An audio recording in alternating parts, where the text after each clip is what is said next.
చెప్పండి అని చెప్పేసి అడిగినప్పుడు, డివినిటీ అంటే దైవత్వాన్ని, నీవే దైవం అని తెలుసుకో, నీవే దైవం అని గుర్తించినప్పుడు నీవే దైవంగా మారి, ఒక దైవం ఈ భూమండలం మీద ఎలాంటి సృష్టి క్రియేషన్ అయితే చేస్తుందో అలాంటి సృష్టి క్రియేషన్ నువ్వు చేయగలిగినప్పుడు, నీవే దైవంగా మారిపోయినప్పుడు నీకు ఆ యూనివర్సల్ కోర్ కమిటీలో మెంబర్షిప్ లభిస్తుంది అని చెప్పేసి చెప్పడం జరిగిందండి.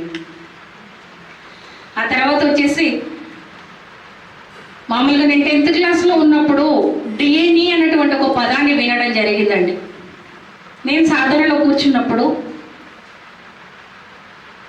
బాడీ మొత్తం కూడా ఒక 2 నుంచి ఒక 6 క్వింటల్ వెయిట్ అయిపోయింది. 2 నుంచి 6 క్వింటల్ వెయిట్ లోపు బరువెక్కిపోయింది. ఏంటి కొంచెం శ్వాసపై ధ్యాస పెడితే ఇంత వెయిట్, నేను మామూలుగా అంటే 60 నుంచి 70 లోపు కేజెస్ ఉంటానే, మరి ఇంత బరువెక్కిపోతున్నాను ఏంటి? నేను పట్టుకున్నది శ్వాసను ఒక్కదాన్ని కదా, ఒక్క శ్వాసను పట్టుకుంటే ఇంత బరువు ఎలా ఎక్కిపోతున్నాను, ఇంత బరువు ఎట్లా పెరిగిపోతున్నాను అని చెప్పేసి నాకు నేనుగా క్వశ్చన్ వేసుకున్నప్పుడు, అప్పుడు నా ముందు ఒక 2 మాస్టర్స్ ప్రత్యక్షమయ్యారండి. నేను ఇక్కడే కూర్చున్నాను, ఇలా బాసపట్లు వేసుకొని కూర్చున్నాను. వచ్చినటువంటి వాళ్ళు చేయి పట్టుకొని నన్ను ఇలా ముందుకు తీసుకెళ్తున్నారు. ముందుకు తీసుకెళ్తూ వాళ్ళతో ఒక విమానం కనుక గాలిలో ఎలా ఎగురుతుందో వాళ్ళతో అలా ఎగిరిపోవడం జరిగిందండి. ఎక్కడో తల మెరుస్తూ ఆకాశం కనబడుతుంది, నక్షత్రాలు కనబడుతున్నాయి. ఇక్కడ నేనున్నాను, అక్కడ నేనున్నాను. వాళ్ళతో పాటు వెళ్తూ వెనక్కి తిరిగి చూసుకుంటే ఇక్కడ కూర్చొని కనపడుతున్నాను, అక్కడ వాళ్ళతో నేనే ఉన్నాను. అలా వెళ్ళిపోయి అతను తీసుకెళ్తున్నాడు. ఏంటి మాస్టర్స్ ఏమంటారు దీన్ని, ఎక్కడికి తీసుకెళ్తున్నారు నన్ను అన్నప్పుడు, ఇది ఇంటర్ గెలాక్టిక్ ఫెడరేషన్ అంటున్నారు. నాకు ఆ పదానికి అర్థం కూడా తెలియదండి నిజం చెప్పాలంటే. ఇంటర్ గెలాక్టిక్ ఫెడరేషన్ అదొక సైన్స్ ల్యాబ్ అండి. ల్యాబ్లోకి తీసుకెళ్లారు. అక్కడ ఉన్నటువంటి వింత వింత ఆకారాలు, వింత వింత రూపాలు, వాటిని చూడగానే బాడీ మొత్తం ఇలా షేక్ అయిపోతుంది. షేక్ అయిపోయి వణుకుతో నిలబడ్డాను. వెంటనే ఆ ల్యాబ్లోనే ఒక మూలకి ఒక కుర్చీ పైన 6 అడుగుల ఆజానుబాహుడు దర్శనం ఇచ్చాడు. మన గురువు గారు పత్రిజీ గారు కూర్చుని ఉన్నారు. ఓహో, పట్టుకొచ్చారు ఈ అమ్మాయిని, ఈ అమ్మాయి మన అమ్మాయి ఏంటి అని చెప్తున్నారు మాస్టర్స్కి. గురువు గారిని చూడగానే వెంటనే ఆ తడబడుతున్నటువంటి ఈ తడముకు కాస్త ఇదైపోయి బాడీ మొత్తం క్లియర్ అయిపోయి 6 గంటల వెయిట్ ఉన్నటువంటి బాడీ కాస్త చాలా లైట్ వెయిట్ అయిపోయింది. అక్కడ తీసుకెళ్ళిపోయి కూర్చోబెట్టేసి, ఏ జీవిత రహస్యాన్ని అయితే తెలుసుకోవడానికి భూమి మీదకి దేహాన్ని తీసుకొని వెళ్ళాయో ఆ జీవిత రహస్యాన్ని తెలుసుకోవాలనుకుంటే మాత్రం కదలకుండా కూర్చో అని చెప్పేసి ఆ మాస్టర్స్ నుంచి మాటలు వినపడుతున్నాయండి. కదలకుండా అలాగే కూర్చుని ఉన్నాను. నా ఈ బ్రహ్మరంధ్రం పైన ఇంతమంది ఒక పైపు పెట్టారండి. ఆ పైపు గుండా తేనె పెట్రోల్ కలిపితే ఏ రంగు అయితే వస్తుందో ఆ రంగులో ఉన్నటువంటి లిక్విడ్ని నా ఈ బ్రహ్మరంధ్రం గుండా నా లోతుల్లోకి పంపించడం జరిగిందండి. అలా ఆ లిక్విడ్ నా ఈ సహస్రారం గుండా మెదడు మొత్తం పాకినప్పుడు ఎలా అయిపోయిందంటే మొత్తం తిప్పేస్తుంది. నేను తట్టుకోలేకపోతున్నాను. అమ్మో ఇక నాకేమో జరుగుతుంది, నేను తట్టుకోలేకపోతున్నాను, నా నుంచి కాదు అన్నప్పుడు ఒకే మాట ఒక్క నుంచి వినపడుతుంది, సహనమే ప్రగతి అంటూ గురువుగారు 2 వాక్యాలు చెప్పినట్టు అలా మాటలు వినపడగానే ఇలాగే స్ట్రెయిట్గా కూర్చుని ఉన్నాను. మిక్సీలో వేసి తిప్పేస్తే ఎలా అవుతుందో మెదడు అలా అయిపోయిందండి. 1/2 అవర్ ప్రాసెస్ జరిగిన తర్వాత బాడీ మొత్తం తేలిక అయిపోయింది. అప్పటిదాకా నా బాడీ మొత్తం కూడా ఒక బకెట్లో టబ్లో నీళ్ళల్లో ముంచి తీస్తే ఎలా అవుతుంది 1/2 అవర్ ప్రాసెస్లో ఫుల్ మొత్తం తడిచిపోయాను. బాడీ మొత్తం తడిచిపోయింది. 1/2 అవర్ ప్రాసెస్ తర్వాత బాడీ తేలికైపోయినటువంటి బాడీ ముందు నాకు ఏం కనబడుతుందంటే, వెనక సైడ్ ఇక్కడ ఒక నిచ్చెన, కుడి భుజం పైన ఒక నిచ్చెన, వెనక భాగన ఎడమ భుజం వెనకాల ఒక నిచ్చెన, 2 నిచ్చెనలు కనపడుతున్నాయి. మాస్టర్స్ ఏంటి నిచ్చెనలు కనపడుతున్నాయి, ఏంటి నిచ్చెనలు కావమ్మా అవి డిఎన్ఏ స్టాండ్స్ అంటారు వాటిని. నీకు ఇంతసేపు జరిగినటువంటి ప్రాసెస్ డిఎన్ఏ యాక్టివేషన్ చేయబడిందమ్మా అని చెప్పేసి చెప్పారు. అలా నిచ్చెనలు కనపడిన తర్వాత నా ఈ యొక్క మాడ భాగం నుంచి ఇక్కడ జుట్టు తీసుకున్నారు. తీసేసి ఇక్కడ నుంచి ఆ జుట్టు కూడా ఎలా ఉంది అంటే, మన జడ అల్లుతారు చూడండి, 3 పాయలు పెట్టి జడ అల్లుతారు కదా, అల్లినటువంటి పాయలు ఇక్కడ కనపడుతున్నాయి. ఇక్కడ నుంచి ఒకటి తీస్తున్నారు, ఇక్కడ నుంచి ఒకటి తీస్తున్నారు, ఈ నిచ్చెన నుంచి ఒకటి, ఈ నిచ్చెన నుంచి అలా అల్లి ఆ ప్రాసెస్ ఒక 15 నుంచి 20 మినిట్స్ జరిగిందండి. అయిపోయిన తర్వాత ఇది నీకు డిఎన్ఏ యాక్టివేషన్ అని చెప్పారు. కానీ ఈ యాక్టివేషన్ జరిగిందండి, బాగానే ఉంది. ఎవరో మాస్టర్స్ వచ్చారు, ఎక్కడో తీసుకెళ్ళిపోయారు, దాని ఇంటర్గెలాక్టిక్ ఫెడరేషన్ అన్నారు. మెదడులో మొత్తం ఆ రసం పాకిపోయింది. తర్వాత దీన్ని డిఎన్ఏ యాక్టివేషన్ అని చెప్పారు. నేను మెడిటేషన్లోంచి లేచాను. అనుభవం బాగుందండి, చాలా బాగుంది, అద్భుతంగా ఉంది అనుభవం అని మీరు అడగొచ్చు. చాలా బాగుంది, ఈ అనుభవం వచ్చింది. తర్వాత ఏం జరిగిందండి, ఈ అనుభవం వచ్చిన తర్వాత అద్భుతమైనటువంటి నగ్న సత్యం నాకు అర్థం కావడం జరిగింది. సార్ ఏంటి ఆ నగ్న సత్యం అంటే, ఇంతకు ముందు నేను అనుకునేదాన్ని ధ్యాన మార్గానికంటే ముందు, ధ్యానంలోకి రావడం కంటే ముందు మా అమ్మ నాన్నలు ఆర్థికంగా చాలా తక్కువ స్థితిలో కలిగి ఉన్నారు. ఆర్థిక స్తోమత తక్కువగా ఉంది కాబట్టి తక్కువ డౌరీ ఇచ్చి తక్కువ ఆర్థిక పరిస్థితి కలిగినటువంటి భర్తను నాకు ఇచ్చి చేశారు. మా అమ్మ నాన్నలు ఆర్థికంగా ఉంటే ఎక్కువ డౌరీ ఇచ్చి ఉంటే గొప్ప ఉన్నత స్థానంలో ఉన్నటువంటి వ్యక్తి నాకు భర్తగా వచ్చేవాడు. అమ్మ నాన్నకు డబ్బు లేదు కాబట్టి నాకు ఇలాంటి వ్యక్తి నాకు భర్తగా వచ్చాడు అని ధ్యానాన్ని కంటే ముందు నేను అనుకున్నానండి. ఎప్పుడైతే ఈ డిఎన్ఏ యాక్టివేషన్ నా లోపల జరిగిందో నాకు అర్థమైనటువంటి నగ్న సత్యం, ఈ యొక్క భర్త కానీ, పిల్లలు కానీ, అత్త కానీ, మామ కానీ, సొసైటీ కానీ, ఇదంతా కూడా మనకి మనంగా ఎదగడం కోసం మాత్రమే జన్మం తీసుకొని భూమి మీదకి వచ్చాము అనేటువంటి సత్యం డిఎన్ఏ యాక్టివేషన్ తర్వాత నాకు అర్థమైంది. సార్ మన జీవితాన్ని ఎవరో నిర్ణయించారు, మనకి మనంగా నిర్ణయించుకొని ఎలాంటి అత్త మామ ఉంటే నేను ఈ అత్త ద్వారా నేను ఇది నేర్చుకోవాలి, ఈ భర్త ద్వారా ఇది నేర్చుకోవాలి, ఇలాంటి పిల్లల ద్వారా ఇది నేర్చుకోవాలి, ఇలాంటి సొసైటీ ఉంటే ఆ సొసైటీ ద్వారా నేను నేర్చుకోవడం కోసం మాత్రమే కేవలం ఇలాంటి జన్మం తీసుకొని భూమి మీదకి వచ్చాను అనేటువంటి సత్యం అర్థమైందండి. ఈ ఎక్స్పీరియన్స్తో అద్భుతమైనటువంటి ఎక్స్పీరియన్స్ అండి. ఈ ఎక్స్పీరియన్స్ వచ్చిన తర్వాత భౌతిక జీవితంలో నేను పొందినటువంటి ఆనందం కొన్ని కోట్ల వజ్రాలు తీసుకొచ్చి మన ముందు పెడితే కూడా అంత సంతోషం ఉండదండి.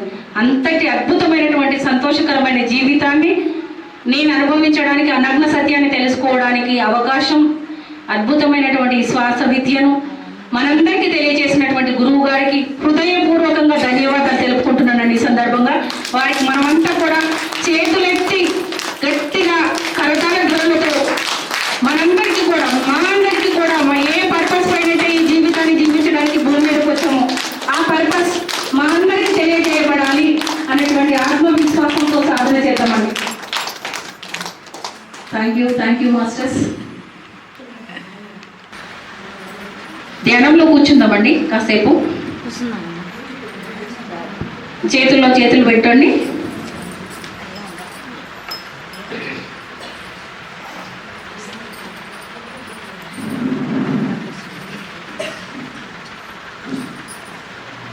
ఓకే మాస్టర్స్, కాసేపు మనకున్నటువంటి 24 గంటలలో 8 గంటలు పని చేసుకుందాం, 8 గంటలు నిద్రకు కేటాయిద్దాం, 8 గంటలు స్వాధ్యాయానికి, సజ్జన సాంగత్యానికి, శ్వాసపై ధ్యాస కేటాయిస్తాం. ఇప్పుడు భౌతిక ప్రపంచంలో ఎవరిని కదిలించినా మాకు టైం లేదు అంటారు. అద్భుతమైనటువంటి సృష్టి క్రియేషన్ చేసినటువంటి ఆ పరబ్రహ్మ స్వరూపం 24 గంటలను మనకి ఇచ్చిందండి. 24 గంటల్లో 8 గంటలు భౌతిక జీవితానికి కేటాయిద్దాం. భౌతిక జీవితంలో మనం తెచ్చుకున్నటువంటి బంధాలను, మన బాధ్యతలను మనతో మనం నిర్వర్తించడం కోసము ఆ 8 గంటలు పని చేసుకుంటూ ఒక 8 గంటలు సాధనకు, స్వాధ్యాయానికి, సజ్జన సాంగత్యానికి 8 గంటలు డివైడ్ చేసుకొని కేటాయించుకుందామండి. కళ్ళు మూసుకుందాం అందరం.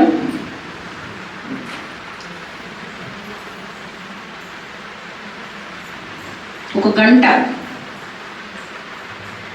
క్లారిటీగా మనతో మనం ఉందాం. మనతో మనం అంటే ఏమీ లేదు ఇక్కడ, కేవలం శ్వాస. మన శ్వాసతో మనం అనుసంధానం అవుతాం.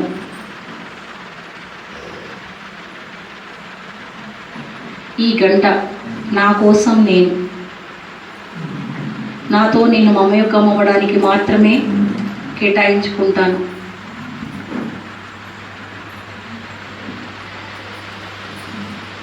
శ్వాసపై ధ్యాస పెట్టి కొద్ది శ్వాసలు గమనించగానే మగతలోకి వెళ్ళిపోవడం జరుగుతుందండి. అలా మగతలోకి వెళ్ళకుండా నీవు తీసుకునేటువంటి శ్వాస నీ అంతరంగంలో ఎక్కడికి వెళ్తుంది? లంగ్స్లోకి వెళ్తుందా? ఆ కింద స్టమక్లోకి వెళ్తుందా? ఆ కింద లివర్లోకి వెళ్తుందా?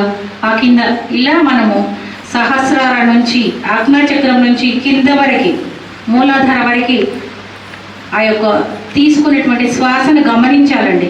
శ్వాసను పట్టుకోడు, శ్వాస మీద ధ్యాస అన్నారు మన గురువు గారు. దానిపైన ధ్యాస పెట్టాలి. దానిపైన ధ్యాస పెట్టినప్పుడు మాత్రమే నీ యొక్క నాడీ మండల శుద్ధి జరుగుతుంది. ఎప్పుడైతే నాడీ మండల శుద్ధి జరుగుతుందో అప్పుడు మాత్రమే అద్భుతమైనటువంటి ఆ మూల చైతన్య శక్తి మన లోపలికి ఎంటర్ అవ్వడం జరుగుతుందండి.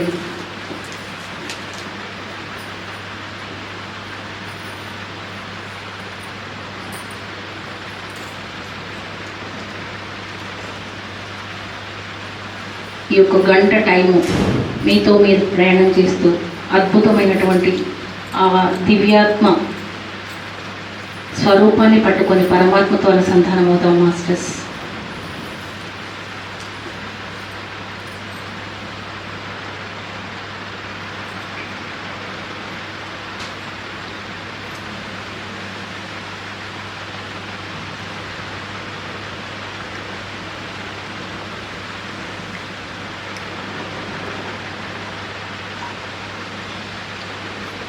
శ్వాసానుసంధానమే సర్వ సమస్యల పరిష్కారం.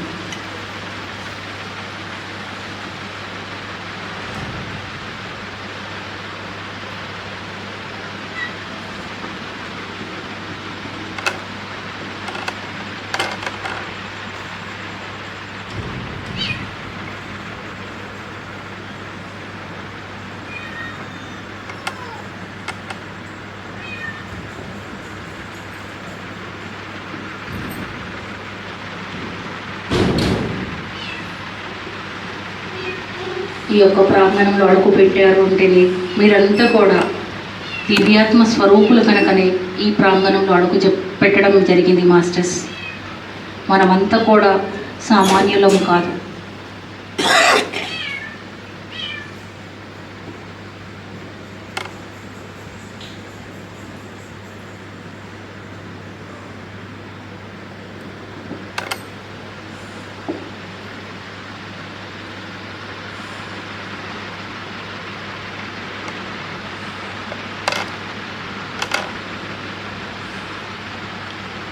ఒక్క శ్వాసలోనే సర్వం ఉందని చెప్పాం మాస్టర్స్.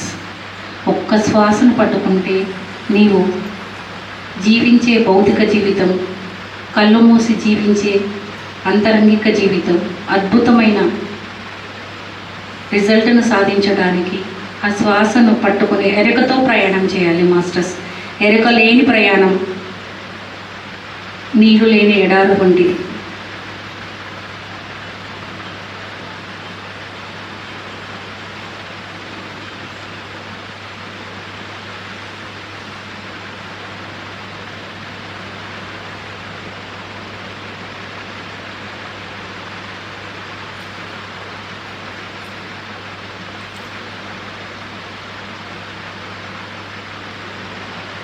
కొద్ది శ్వాసలు గమనించగానే మనకు తెలియకుండానే మన మగతలోకి వెళ్ళిపోవడం జరుగుతుంది మాస్టర్స్.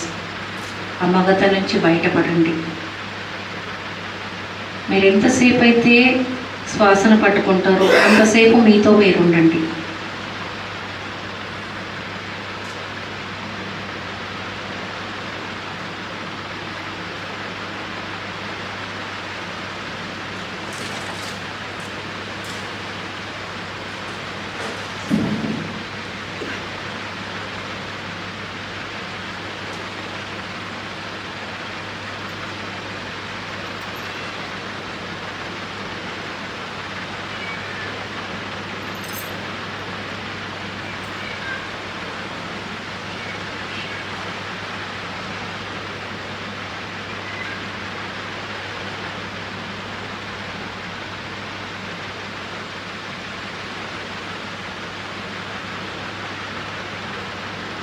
సహజమైన శ్వాస అండి.